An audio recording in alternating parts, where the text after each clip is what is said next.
अस्सलाम वालेकुम जी व्यूअर्स। आज की वीडियो में मैं डिस्कस करूँगी कि जो थ्रेट्स राइज होते हैं कॉन्फ्लिक्ट ऑफ इंटरेस्ट की वजह से, तो उन थ्रेट्स को रिड्यूस करने के लिए या एलिमिनेट करने के लिए कौन से सेफगार्ड्स अप्लाई किए जा सकते हैं, तो हम देख लेते हैं।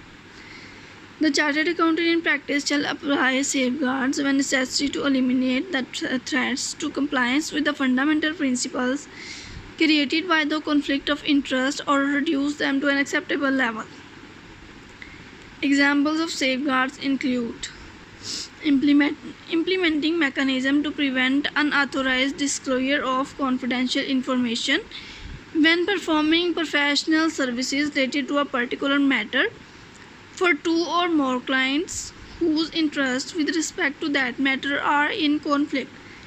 जी, तो हम एक ऐसा मैकेनिज़्म इम्प्लीमेंट करेंगे जिससे जो है कॉन्फिडेंशियल इंफॉर्मेशन की जो अनऑथराइज्ड डिस्क्लोजर है उसको रोका जा सके। ये जब एक फर्म दो या उससे ज़्यादा क्लाइंट्स को प्रोफेशनल सर्विसेज दे रही होती है एक पर्टिकुलर मैटर में, तो जो कॉन्फिडेंशियल इंफॉर्मेशन है उसका अनऑथराइज्ड डिस्क्लोजर ना हो। अब ये कैसे हो सकता है वो देख लेते हैं कि कैसे ये पॉसिबल है। उसके लिए क्या पॉलिसीज़ होंगी। Using separate engagement teams who are provided with clear policies and procedures on maintaining confidentiality. जो हर क्लाइंट के लिए इंगेजमेंट टीम है वो सेपरेट यूज़ की जाएगी प्रोफेशनल सर्विस प्रोवाइड करने के लिए, और उनको क्लियर जो है पॉलिसीज़ एंड प्रोसीजर्स बता दिए जाएंगे कॉन्फिडेंशियलिटी को मेंटेन करने के लिए, कि जो क्लाइंट्स की कॉन्फिडेंशियल इंफॉर्मेशन है उसका अनऑथराइज्ड डिस्क्लोजर ना हो। सेपरेट इंगेजमेंट टीम्स यूज़ की जाएंगी और वो जो कॉन्फिडेंशियलिटी का रूल हैं, पॉलिसीज़ और प्रोसीजर्स हैं उनको फॉलो करेंगी। Creating separate areas of practice for speciality functions with in the firm which may act as a barrier to the passing of confidential client information from one practice area to another within a firm. जो separate areas जो हैं practice के लिए वो बना दिए जाएंगे ताकि जो है कॉन्फिडेंशियल इंफॉर्मेशन है क्लाइंट्स की वो एक एरिया से दूसरे जो प्रैक्टिस एरिया तक पास ना हो। Establish policies and procedure to limit access to client files. The use of confidential agreements signed by the employees and partners of the firm and or the physical and electronic separation of confidential information. Policies और procedure बनाए जाएंगे कि जो client files की तक access है वो limited हो, यानी कि स्पेसिफिक जो पर्सनस हैं वही जो रेलिवेंट डाटा है उस तक उनकी एक्सेस हो।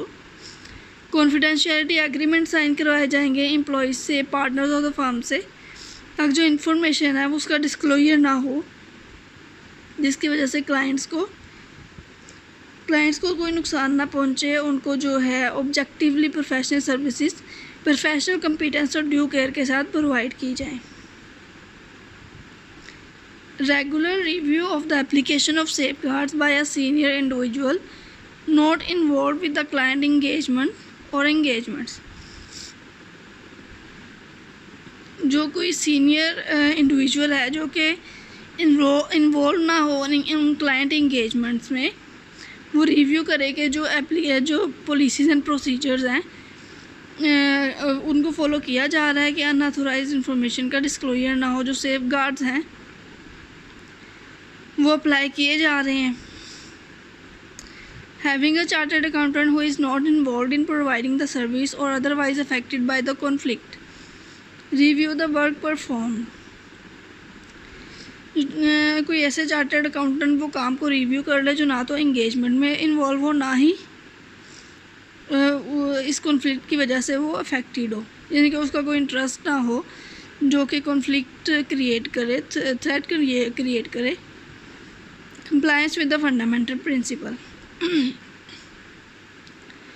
Review the work performed to assess whether the key judgments and conclusions are appropriate. G.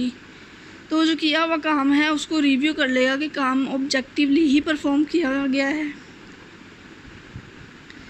Consulting with third parties such as professional body, legal council और अनदर चार्टर्ड अकाउंटेंट। जब conflict of interest की situation arise हो जाए तो इसका एक safeguard ये भी होता है कि जो प्रोफेशनल बॉडी है, लीगल काउंसिल है या कोई और चार्टर्ड अकाउंटेंट है, उसके साथ कंसल्ट कर लिया जाए कि क्या ये सिचुएशन जो है हमारी ऑब्जेक्टिविटी को,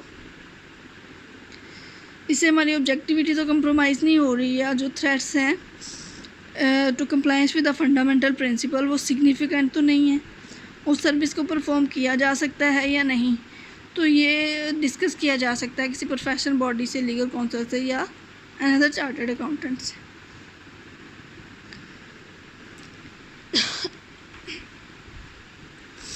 In addition, it is generally necessary to disclose the nature of the conflict of interest and the related safeguards. जी, तो कोड ऑफ एथिक्स कहते हैं कि जनरली जो situation conflict of interest create कर रही होती है ना, उसको डिस्क्लोज़ कर दें पार्टी को, और जो रिलेटेड सेफगार्ड हम लोग अप्लाई कर रहे हैं वो भी बता दें। If any two clients affected by the conflict, जी, तो उन क्लाइंट्स को बता दें जो कि कॉन्फ्लिक्ट की वजह से अफेक्ट हो रहे हैं या हो सकते हैं। And when safeguards are required to reduce the threat to an acceptable level to obtain their consent to chartered accountant in practice performing the professional service। तो इन दैट सिचुएशन जहाँ पर सेफगार्ड अप्लाई किए जाते हैं threat को reduce करने के लिए टू एन एक्सेप्टेबल लेवल, तो वहाँ पर कंसेंट ले लेनी चाहिए क्लाइंट से कि क्या वो प्रोफेशनल सर्विस परफॉर्म कर ले। डिस्क्लोजर एंड कंसेंट में टेक डिफरेंट फॉर्म। जो डिस्क्लोजर है और कंसेंट, मतलब कि जो हम डिस्क्लोज़ कर रहे हैं या कंसेंट दे रहे हैं, वो किन फॉर्म्स में की जा सकती है। जो general disclosure to client of circumstances where the chartered accountant in keeping with common commercial practice does not provide services exclusively for any one client. For example, in a particular service in particular market sector, in order for the client to provide general consent accordingly, such disclosures might be, for example, be made in the chartered accountant's standard terms and conditions for the engagement. एक तो जो disclosure है वो जो common commercial practice है उसके accordingly जो है वो क्लाइंट को किया जाएगा।